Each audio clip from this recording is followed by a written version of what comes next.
So we're back. I'm not doing any special intro for this, but yeah, we're back for part 2 of Betty and Barney Hill. Just get right into it because they're stupid. So the last we left off, we talked about the star map and all of that. So now we're gonna wrap it up. This will be a little bit shorter, but we're gonna start with talking about like the public reaction of everything. So the story of Betty and Barney Hill's alleged abduction might have remained a private mystery if not for a series of events that propelled them into the public eye.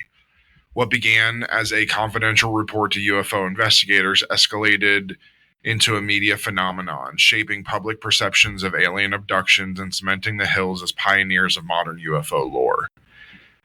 We're going to delve into the timeline of their story's public exposure, the cultural impact it had, and the varied reactions from media, public, and experts. So when the Hills first reported their encounter to the National Investigations Committee on Aerial Phenomena, NICAP, in late 1961, they intended to keep the story private. They hoped for answers but feared ridicule. Their detailed 6-hour interview with NICAP investigator Walter Webb highlighted their sincerity and confusion.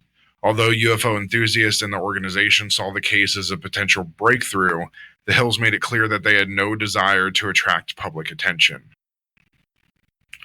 Despite their efforts to stay out of the spotlight, the Hills shared their experience with close friends and members of the Unitarian Universalist Church.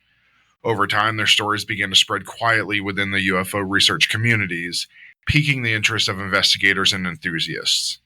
By 1963, they were occasionally invited to speak about their encounter in small, controlled settings. Okay, so if they didn't want it to be made public, why did they make it public? Probably because they were naive and thinking that, our church people won't tell the story, blah, blah, blah. Who opens their mouths and runs their mouths the most is church people. Yeah. If you want something to get around, go tell somebody in the church. Especially in a small town like that. Or especially, not even so much a small town, but just a small church community like Unitarian. I guarantee you this wasn't very big. Not back then. Not back then. Well, even in that area, it wasn't, depending on where it was. Like, I know it's in Portsmouth, but... Portsmouth was still a pretty big area, build-up area back then, so... So the Hills' attempts to manage the story's narrative ended abruptly in October 1965 when journalist John Luttrell of the Boston Traveler published a front-page article titled UFO Chiller, Did They Seize Couple? The story revealed details from a lecture the Hills had given at a local church along with information from confidential interviews they had conducted with UFO investigators. Luttrell reportedly gained access to an audio recording of one of their talks, which included key elements of their account. Again, small church. Yeah. Also, again, why are you recording this? Yeah. I mean, they were like, well, talk to this group, we'll record it. I've been like, or not. Yeah. I don't want, because that's physical evidence. I can travel around. My question is, how did they get confidential interviews? Access. Yeah. How did Luttrell get access? Yeah. Money. Money. Reporters are very good about getting that stuff. He either handed money around or promised anonymity for how they got it. Yeah. So the Traveler story was quickly picked up by the United Press International, UPI, bringing the Hills account to national and even international audiences. What had been a localized curiosity was now a media sensation. Reporters flocked to the Hills, and no pun intended, and their lives were transformed overnight. Betty and Barney Hill were initially unprepared for the media attention. As a modest and private couple, they found the sudden spotlight overwhelming. Barney, in particular, was uncomfortable with the publicity, as he feared it might impact his job and their standing in the community. Remember, he is a postal worker. So federal. Yes. And something like this, if he's deemed nuts, they'll kick him. They'll kick him, and he won't have a federal job. And he won't have his pension. He won't have He'll any also of it. lose, if he is getting money from the military, he could lose that as well. So, despite their reservations, the Hills chose to cooperate with journalists and researchers, believing it was the best way to ensure their story was told accurately, quote unquote. The Hills consistently maintained that their account was truthful. Betty, who had become deeply involved in UFO research by this point, welcomed the opportunity to share their experience. Barney, though more reserved, also stood by the details of the encounter. Their unified stance and lack of financial motive lent credibility to their story, even as skeptics began to emerge. So keep in mind that while they're not rich, they're not poor either. Well, Barney's making a good amount of money. Yeah. They're in a comfortable middle class back Correct. then. So, and they never, up until later, they weren't receiving money for anything, for any of this. No. So they weren't doing this for the money. They did not try to do this for the fame. Yes, they got fame. They got money. Yeah. A lot of it. But when it started out, this is not what they were doing it for. Now, do I believe that this is all true? No. Do I believe that they think it's true? Oh, I'm sure they thought. If I remember, I believe Betty believed it right up until her dying day. Yeah. In 1966, author John G. Fuller collaborated with the Hills and Dr. Benjamin Simon to publish The Interrupted Journey, 2 Lost Hours Aboard a Flying Saucer. This book, which you can still buy, presented a detailed account of the Hills encounter, incorporating material from their hypnosis sessions and Simon's professional analysis. The book also included Betty's famous sketch of the star map, which further intrigued readers. So I do have the star map. If you go to, I think it's under. No, that's not.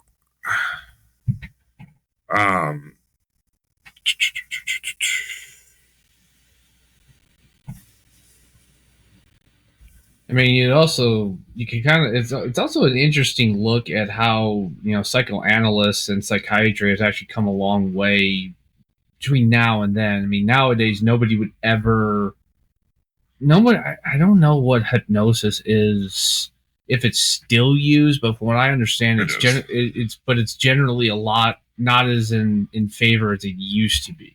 Yeah. So you can still buy the book.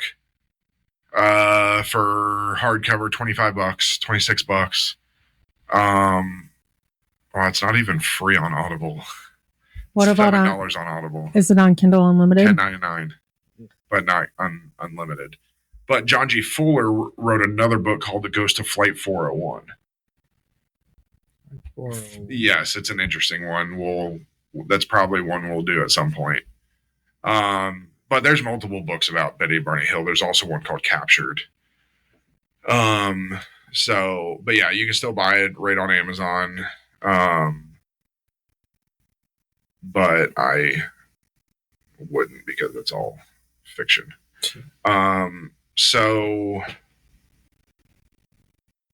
Yeah. The Interrupted Journey became an instant success, introducing a mainstream audience to the concept of alien abduction. The book's sober and detailed approach helped frame the Hills story as a legitimate phenomenon, rather than a fantastical tale. By presenting the couple as sincere and relatable, Fuller humanized their experience, making it easier for readers to empathize with their plight. The inclusion of Betty's star map added a layer of intrigue to the narrative. It provided what some saw as tangible evidence of extraterrestrial contact, it became a focal point for both believers and skeptics. And just looking at the map, it's just a bunch of dots. Oh, yeah. Realistically, she's not an artist. That is what a star map is. Yeah. It's just looks like it's randomly placed dots on a piece of paper. That's probably what you did. In 1975, the Hill story was dramatized in the made-for-TV movie The UFO Incident, starring James Earl Jones as Barney. May he rest in peace. Yes, and Estelle Parsons as Betty. I don't know who that is, so I can't say much about that. The film was one of the first serious depictions of alien abduction in mainstream media and brought their story to an even wider audience. The emotional depth of the performances, particularly Jones's portrayal of Barney's fear and trauma, resonated with viewers and added credibility to the narrative.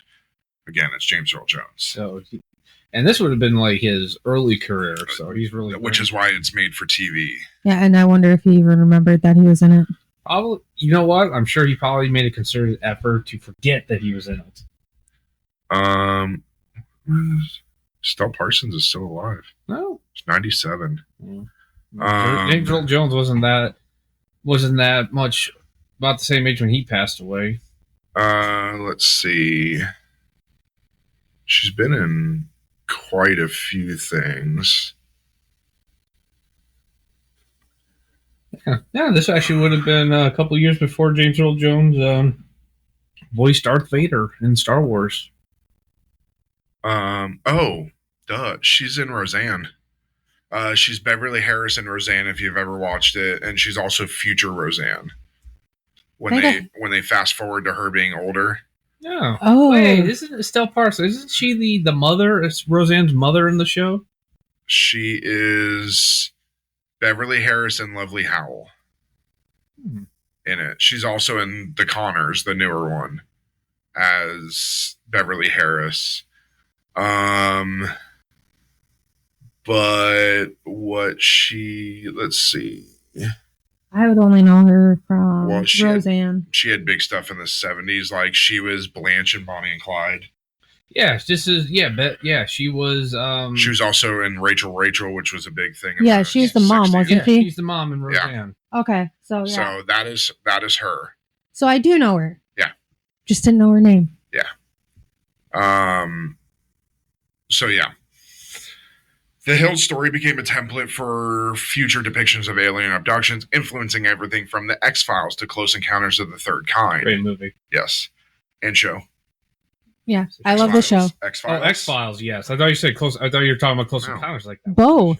Well, yeah, but Close Encounters was a movie, not a show. X-Files is a great show. I thought the Close Encounters of the Third Kind was a TV. Oh. Movie. Great movie. One of Steven Spielberg's best, right next to Jaws and Jurassic Park. Okay, I don't like Jaws and I don't like Jurassic Park, so... You're missing out. You won't like Close Encounters of the Third Kind. Got it. The themes of missing time, medical examinations, and telepathic communication introduced by the Hills became standard in abduction accounts in popular culture. For many, the Hill story was proof of extraterrestrial life. Their credibility as a stable, well-educated couple and the detailed nature of their accounts gave believers a strong case to champion. UFO organizations like NICAP and APRO, which is the Aerial Phenomena Research Organization, use the Hill story as a cornerstone in their advocacy for government disclosure of UFO phenomena. You don't hear as much from APRO as you do from NICAP. APRO does some stuff, but NICAP is the big one. They are like the big company. Skeptics, however, question every aspect of the case. They pointed to the suggestibility of hypnosis, the potential influence of Betty's dreams, and the possibility of misidentified celestial objects as explanations for the encounter. Jim McDonald's analysis, which attributed the sighting to an aircraft warning beacon, and Carl Sagan's dismissal of the star map as coincidental, fueled the skeptic movement. And let's not dismiss Carl Sagan's background. Yeah. Also, APRO, it went inactive in 1988. However, after 30 plus years of storage, their case files were transitioned to the National UFO Historical Records Center in Albuquerque, so you can actually still read what they were up to.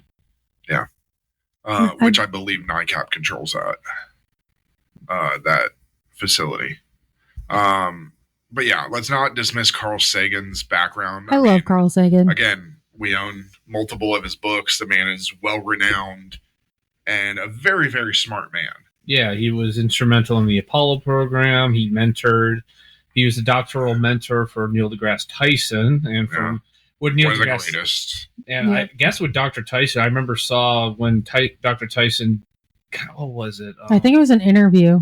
It wasn't just an interview. It was he picked up one of Carl Sagan's actual shows that he did for Popular Science. And he actually talked about Carl Sagan. And I guess there was Dr. Tyson was supposed to go home, but a big blizzard hit and he was stuck in Ithaca, New York, where Dr. Sagan was staying. And he just you can come stay with me and my wife at our home.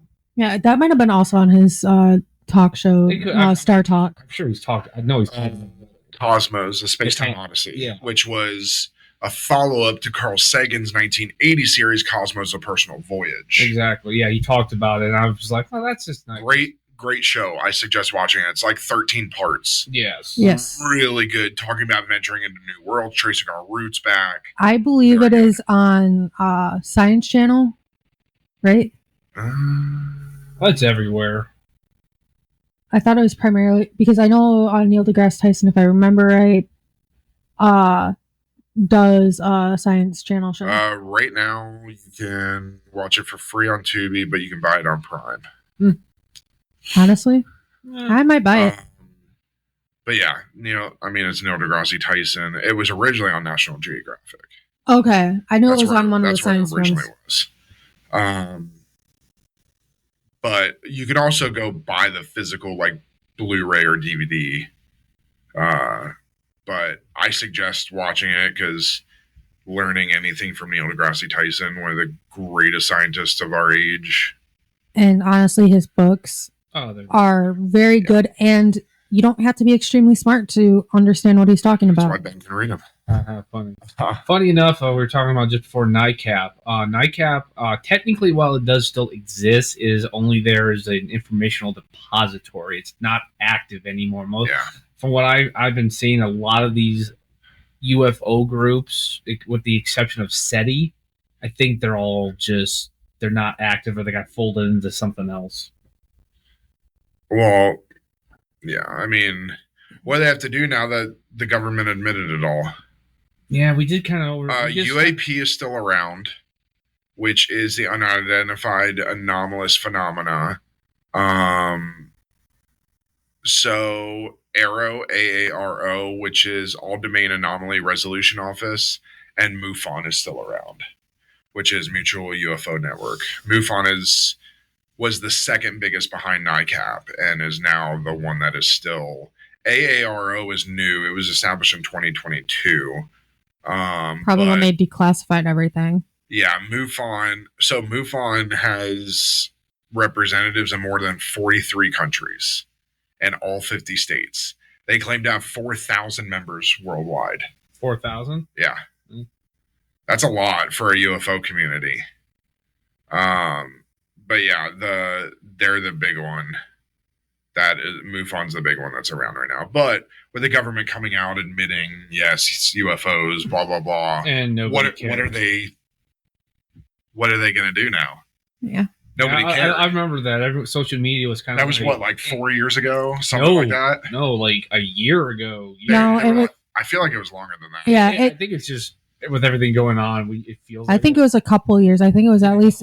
I think it was 2021, 2022 that it was released. I think it was a lot sooner. Maybe even 2020. No, it was a lot sooner than that because it was leading up to the election. They just kind of like, yeah, there's aliens, and we're all just kind of like, and we knew that. We knew you were lying about it. Yeah. But with everything going on in the world, what are you going to do about it? What are you going to do about that? Instead of you just think the aliens would just distract us again? We know they exist. They come every Tuesday. Just come on, guys, up your game. Apparently, Russia has a UFO group. Is that really surprising to you? A little, just a little. Not really. I think they'll use them more. Yeah. So the Hill story divided public opinion. For some, it was a thrilling confirmation of the possibility of extraterrestrial contact.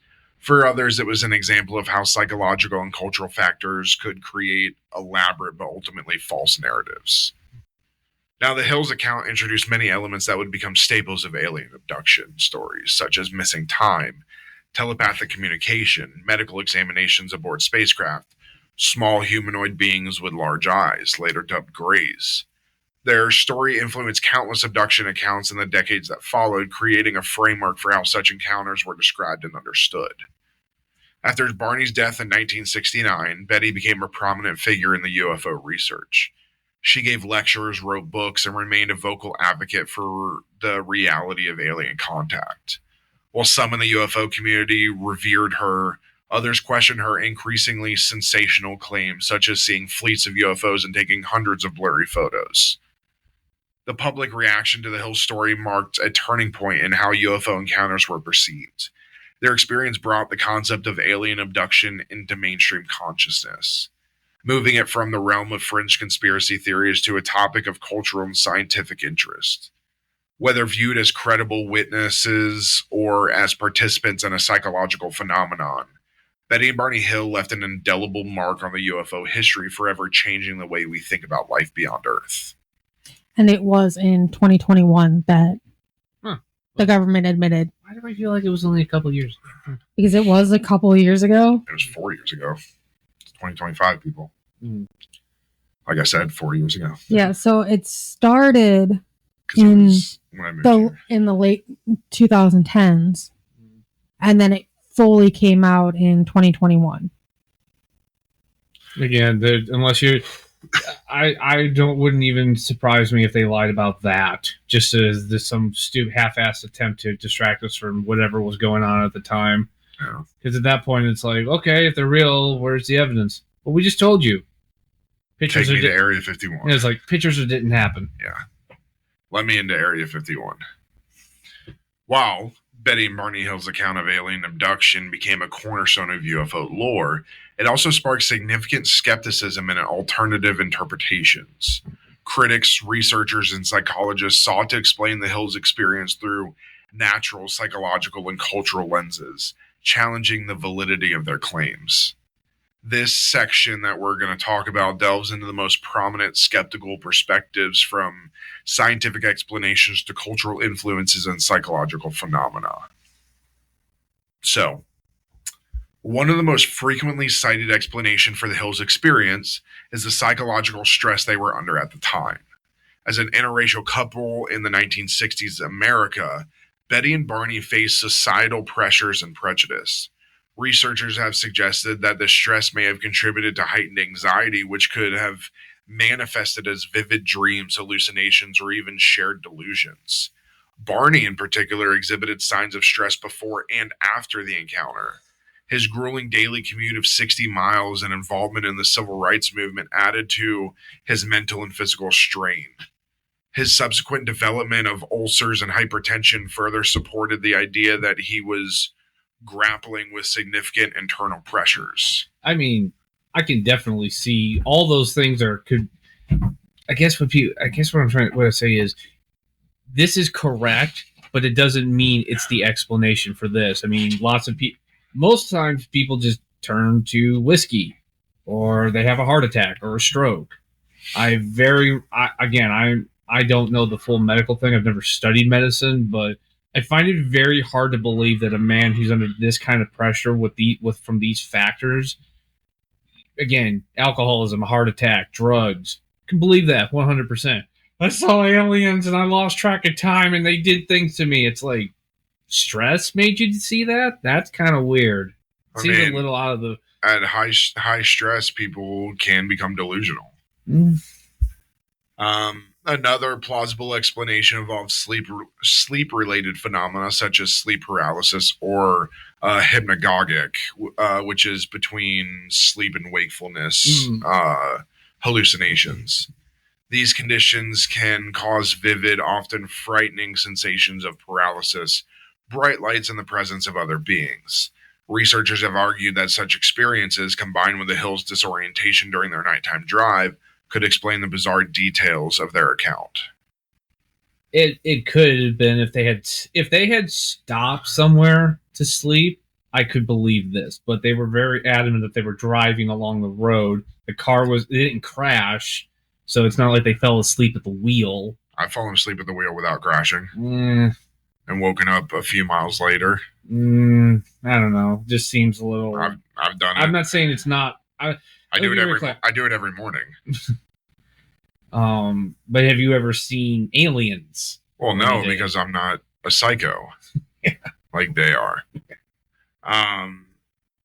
Critics have pointed to the controversial nature of hypnosis as a memory recovery tool. Hypnosis, particularly in the 1960s, was increasingly popular, but also prone to creating false memories. Under hypnosis, subjects are highly suggestible, and leading questions or subtle cues from the hypnotist can shape their recollections.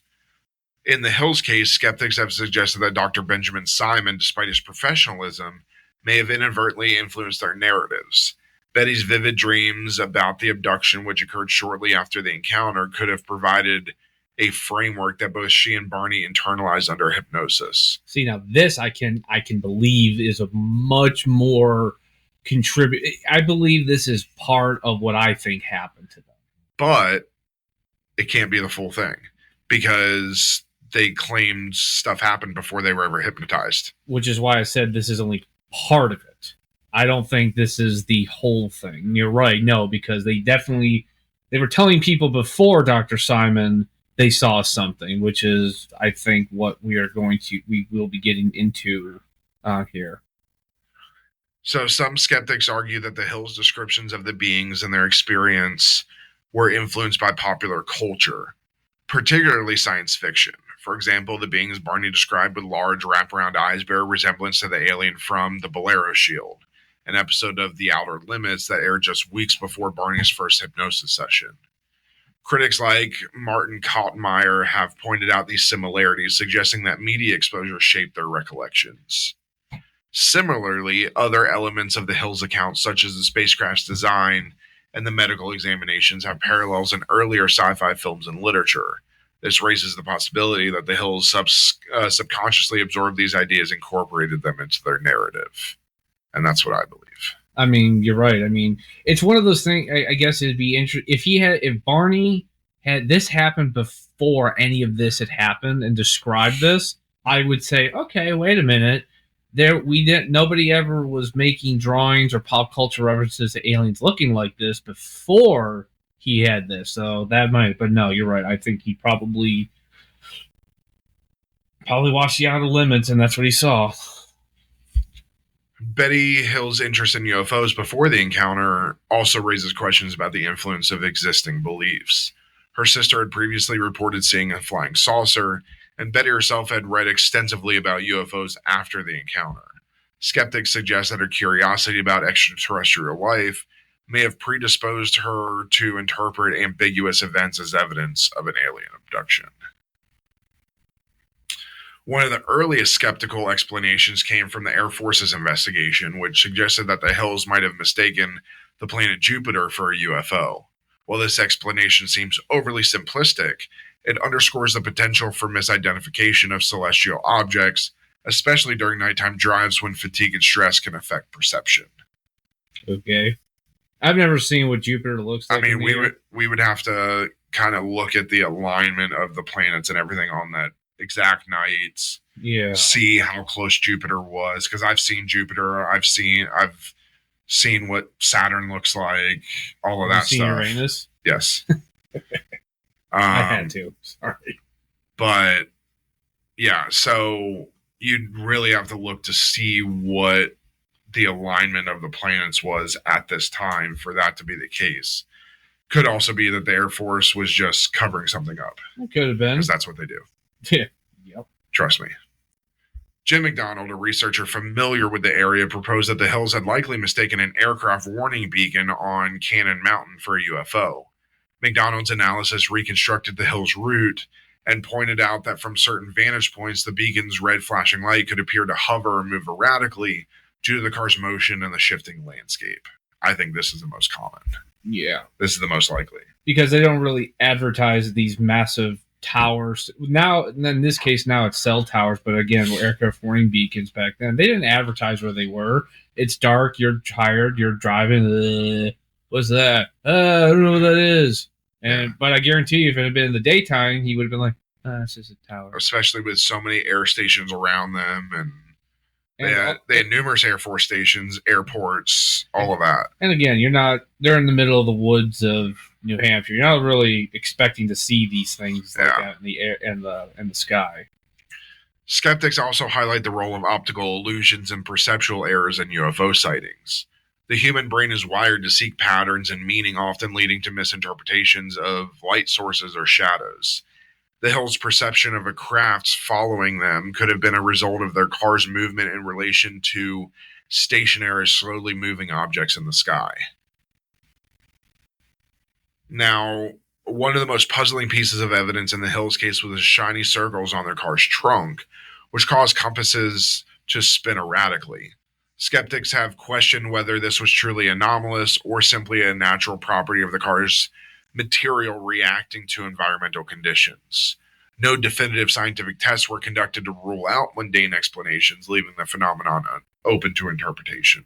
I don't believe this happened. I mean, again, if the people who were initially looking into this, they claim to be, well, we're looking for the truth. It's like, then why didn't you document this?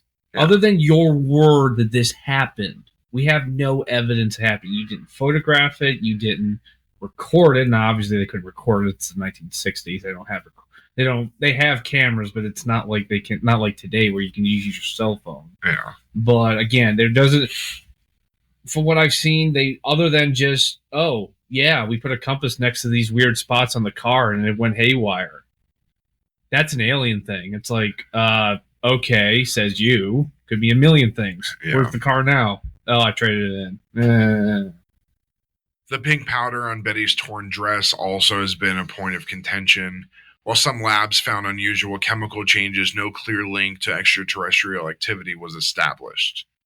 Skeptics argue that the damage and residue could have been caused by mundane factors such as environmental contamination or fabric degradation rather than an alien encounter. There's a million reasons why that could be. It's alien sperm. That's just nasty. Pink powder. That's nasty.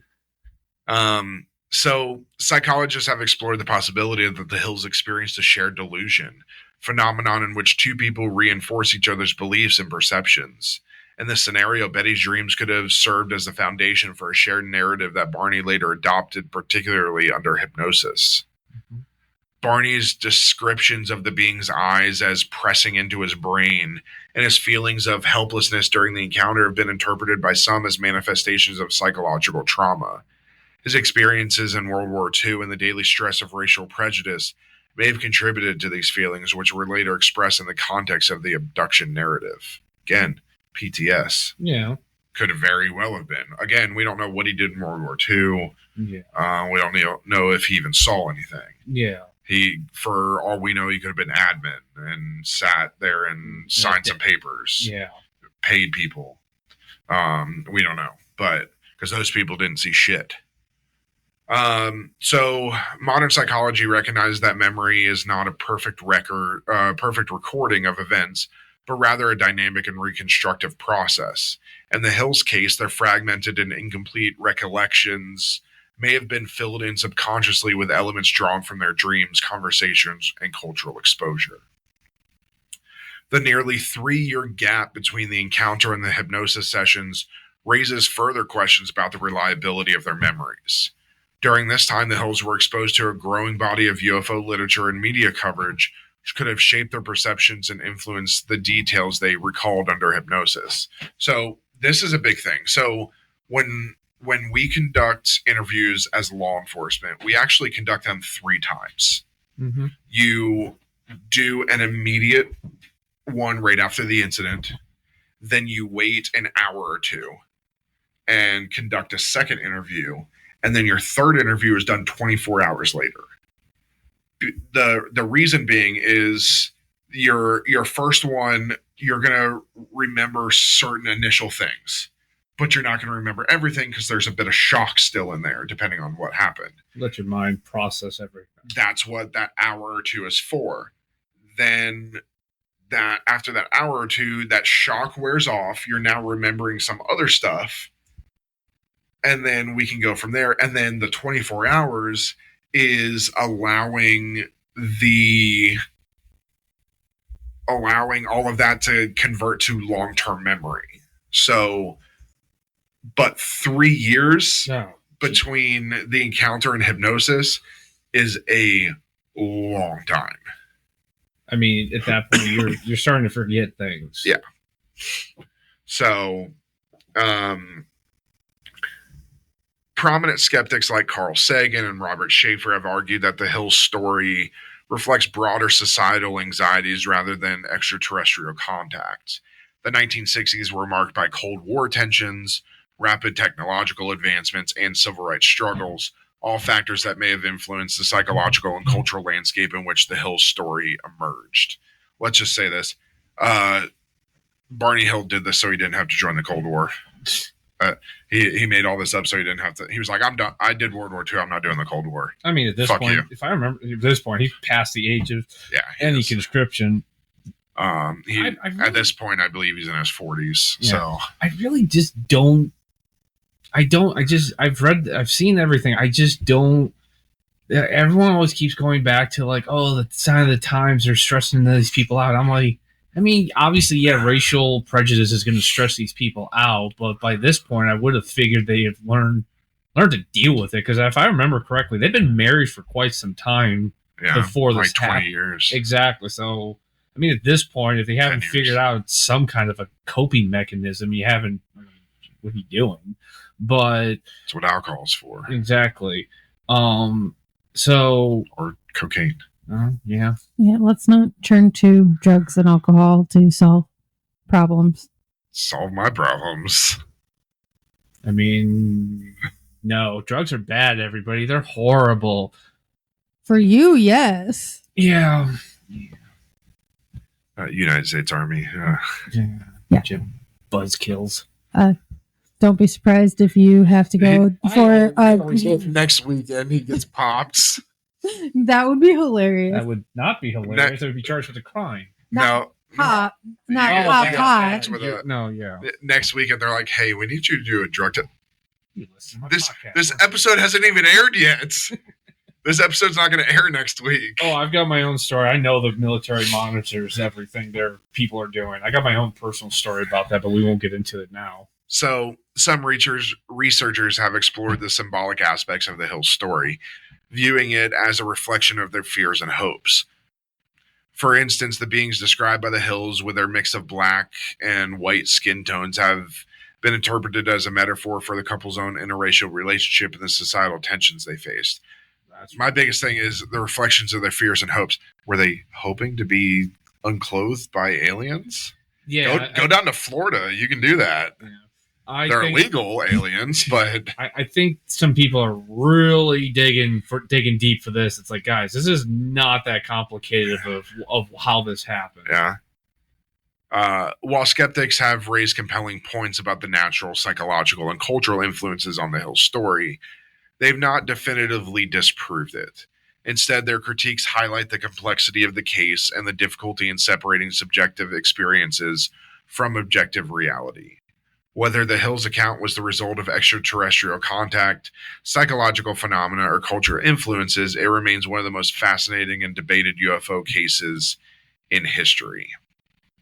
Now, let's talk about their legacy.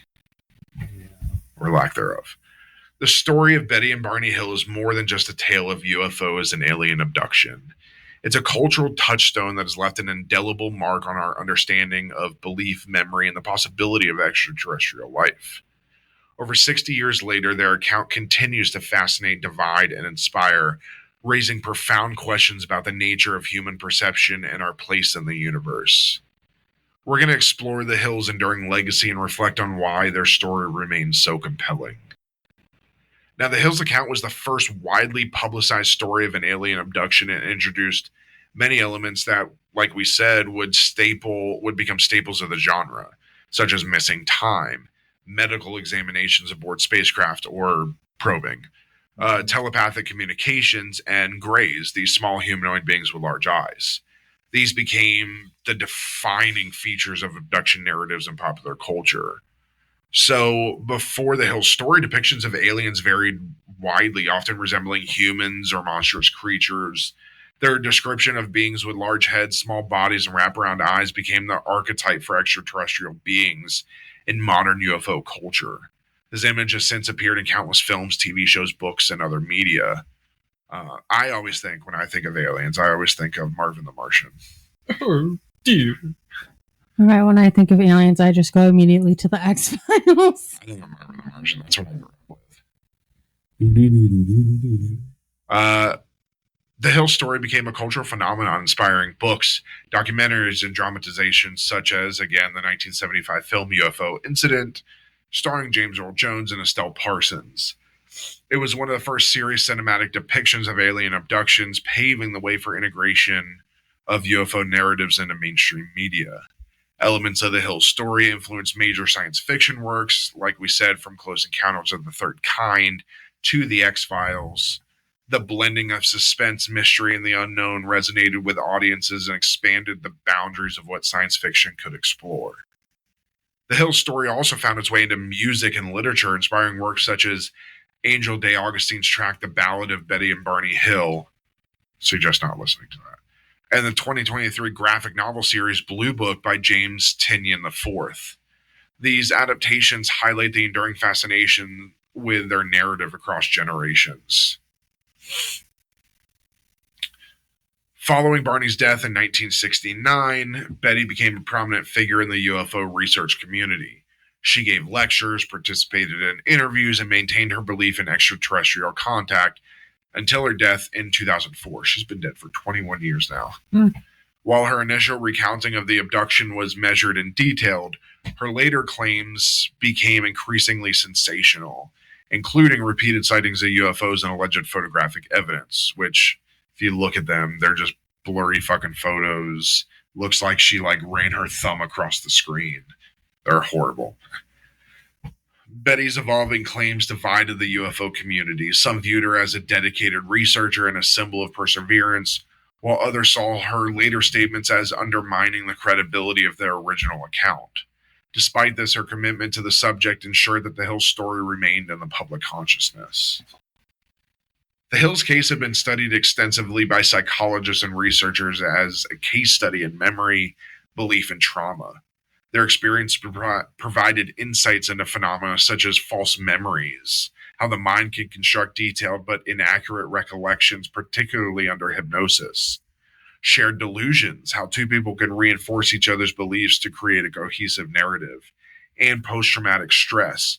Barney's descriptions of fear and paralysis mirrored symptoms of PTSD, shedding light on how trauma shapes perception.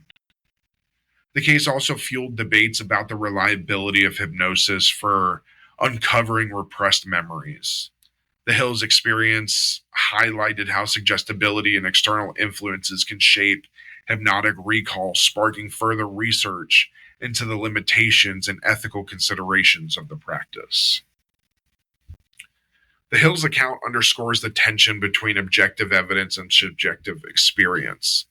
While physical evidence such as the car's magnetic spots and Betty's dress remain inconclusive, their conviction in the story and the emotional depth of their recollections make it difficult to dismiss entirely, unless you're a normal thinking human being. Mm-hmm. The story continues to divide opinions. Believers cite the Hill's credibility, consistency, and lack of motive for fabricating their story as evidence of its authenticity. Skeptics point to psychological factors, cultural influences, and natural explanations to argue that their account was not based on a real event. This polarization speaks to the broader human desire to reconcile mystery with reason, to find meaning in the unexplained. Now, the Hill story emerged during a time of significant cultural and societal change. The early 1960s saw the dawn of the space age, civil rights movement, and heightened Cold War tensions. These factors created a backdrop of curiosity, fear, and uncertainty that may have shaped how the Hills and public interpreted their experience. Let's be honest, this was just Russia that they saw. This was Russia invading. Yeah. This was an unknown Russia invasion during the Cold War. Well, I mean, yeah, it would have been, Canada would have been closer. Yeah. Well, the Canucks did it. Yeah, let's blame them. They're good to blame for everything. Canada. For some scholars, the Hill story represents a modern myth, combining ancient themes of supernatural encounters with contemporary anxieties about technology and the unknown. Their narrative continues to resonate because it taps into universal fears and hopes about humanity's place in the cosmos. The Hill story remains one of the most well-documented and influential UFO cases in history. Its elements have been replicated in countless abduction accounts, solidifying it as the foundation of the genre. Despite decades of scrutiny, the Hills case has never been conclusively debunked or confirmed. The absence of definitive evidence keeps the story alive, inviting speculation, reinterpretation, and ongoing debate. So this is actually a quote from the Hills' granddaughter, who is a UFC fighter. Oh, really? Yes. It has always been a part of our family history, Hill tells BBC Sport. It has always been a fact to us. We know something happened, even if it isn't exactly what has been put out there. That is from the Hills' granddaughter. In other words, Grandma and Grandpa were kind of fucking nuts. Yeah. Well, she would have never met her grandfather. Or Grandma was fucking He died in 1969. That's right. It's like, Grandma was nuts. So the Hills' legacy lies not just in their contribution to UFO culture, but in the questions they leave behind. What really happened that night?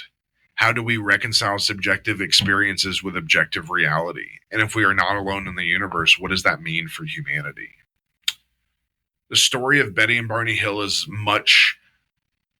as much about the mysteries of the human mind as it is about the mysteries of the cosmos. Whether viewed as genuine encounter or psychological phenomenon, their experience continues to challenge our understanding of truth, memory, and belief.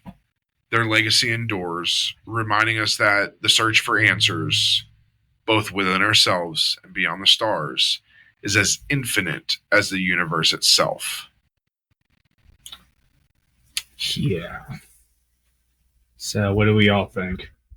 I think it's a crock of shit. Yeah. I think something happened, but not being abducted by aliens. I think, and this is just my opinion, somewhere between Montreal and Portsmouth, they were drugged by some Canucks. Could have been something. It's the French Canadians that did it. Either an early version of MK Ultra, given the fact that there was a lot of military bases around there, or the fact that LSD was becoming a very popular recreational drug. Somebody between there, they stopped for gas, get some food or whatever, and they decided to be funny or malicious, and they drugged these people. They started flipping out, and they had a bad trip. They woke up, lose time, which is very common with LSD, from what I've understood. I've never taken this drug myself, so I don't know. I do know that it does mess you up for days after you've had it. And then they didn't know what the hell that happened to them, and they just kept trying. Betty was already inclined to believe in UFOs, so she settled on UFOs. Barney just probably was like, yeah, I guess. Probably. That seems logical. I can't explain nearly half of what the fuck happened to us. So they start just telling people, and then it just rolls from there. And then, unfortunately, Dr. Simon, I'm gonna err on the side of caution and assume that he didn't have his own agenda. He just, as a sign of the times, people were just using hypnosis like it was the cure-all for everything. And they just used hypnosis, and he inadvertently influenced them, and they just kind of cemented their beliefs. We were abducted, and these things happened to us. And it just kind of went from there. Because, I mean, however you interpret, a lot of this can be interpreted as also how you believe aliens interact with us. Because some people believe in a more metaphysical aliens, like they only show themselves to people who are more open to the universe, quote unquote, as opposed to those who try to have a more grounded, rational belief in aliens. So a lot of this is going to be interpreted as how you interpret aliens. Well, listen, you know who got to them? The West End Gang. The West End Gang. Yeah. What's the West End Gang? So they were a prominent mob in Montreal. They started in Montreal. They're Irish Canadians. Oh God! So is the Irish now? Yes. Shit. So they were known for drug trafficking, contract killing, extortion, racketeering, gambling, gun running, prostitution, money laundering, and bank robberies. So they they were high-profile bank robbers between the 50s and 70s, Mhm. a period when Montreal was known as bank robbery capital of North America. Oh, They controlled the port of Montreal. okay. Oh, fuck. It was them. I mean, They Betty and Barney Hill saw something that they shouldn't have. Yeah, they're again. it's the West End gang. Yeah. That's what I'm claiming. Okay, you don't. I mean, They were also allied with the Catroni crime family in New York Trony. Never heard of those guys. and Hell's Angels. No. That Oh shit! Oh That yeah. doesn't surprise Oh, they me. were. They Hell's were- Angels are actually in Canada too. Oh, they're everywhere. They're international. I The Devil's Disciples are the big ones in Canada, though. I didn't know. I thought Hell's Angels were just stuck in California. God no, Oh no, we have Hell's Angels in Florida. They they're moved to Florida. everywhere. Like not all of the Hell's Angels chapters are the quote unquote, was it 1%? No, they are all 1%ers. Oh, they are? Okay. And if you are a Hell's Angel, you're a 1%er. No. There are, Hell's Angels are 1%ers. They have 230 chapters worldwide, 92 chapters in 27 states, and members in 66 countries. So, yeah, if you're part of the Hell's Angels, you're actually considered a terrorist now because they're a gang. And with the new law, gangs are terrorists. So, yeah, they're 1%ers. If you're part of the Hell's Angels, you're a 1%er. And there's so many 1%er motorcycles. If anybody's interested in hearing about those, I know a lot of motorcycle history, and we can do some like Hell's Angels, Iron Order, the Outlaws. I mean, there's so many 1% gangs. Also, go watch Sons of Anarchy. Great show. Not a fan of it. No. That's just my personal Hell's opinion. I'm Angels. sure I Never know it's watched it. Sons of Anarchy and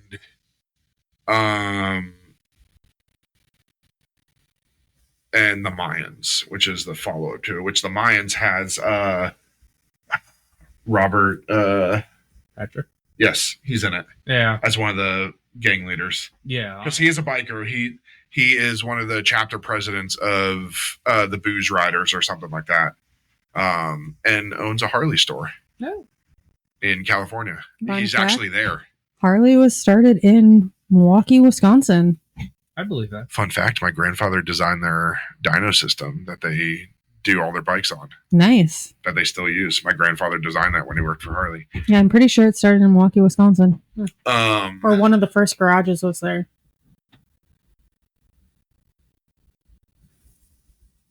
Are you checking if I'm right? all right. So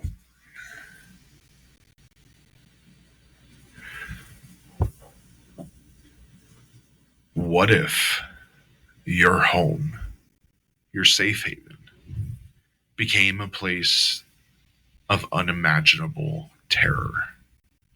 A family moves into a Connecticut house only to discover it was once a funeral home, and something sinister still lingers within its walls. Shadowy figures, whispered voices, violent attacks. Was it a true haunting or something else entirely? Join us next time as we unravel the chilling mystery behind the haunting in Connecticut. Trust me, you won't want to miss this. Nope. So, we want to thank you for listening, and thank you for visiting the Scarlet Tavern. Please remember to turn in your glasses, push in your seat, and as always, tip the bard. Good night, everybody. Good night. night.